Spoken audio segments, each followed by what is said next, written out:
తొలి మ్యాచ్లోనే రాజస్థాన్కు చుక్కలు చూయించిన sun Risers Hyderabad జట్టు రెండో మ్యాచ్కి అయితే రెడీ అయిపోయింది.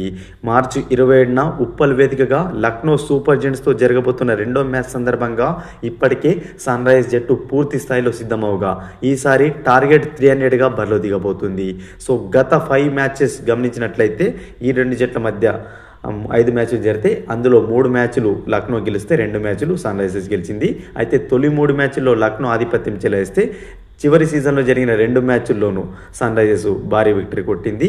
అందులో భాగంగా హైదరాబాద్ వేదికగా జరిగిన మ్యాచ్లో అయితే ఏకంగా 165 రన్స్ టార్గెట్ను కేవలం 9.4 ఓవర్స్లోనే చేసింది, ఒక్క వికెట్ కూడా కోల్పోకుండా. ఆ మ్యాచ్లో ట్రావెస్ హెడ్ విధ్వంసకర ఇన్నింగ్స్ అయితే అందరు గుర్తుంటుంది.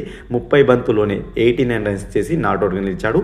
అభిషేక్ శర్మ కూడా 28 బాల్స్లోనే 75 రన్స్ చేసి నాట్అవుట్గా నిలిచాడు.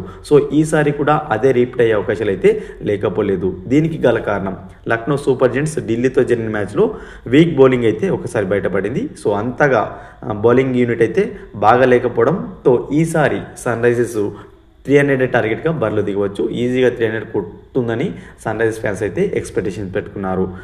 ఇక లక్నో సూపర్ జెయింట్స్ సంబంధించి చూసుకున్నట్లయితే తొలి మ్యాచ్లో భారీ స్కోర్ చేసినప్పటికీ వీక్ బౌలింగ్ కారణంగా ఆ భారీ స్కోర్ని అయితే కాపాడుకోలేకపోయింది. ఢిల్లీ చేతిలో 1 వికెట్ తేడాతో ఓడిపోయింది.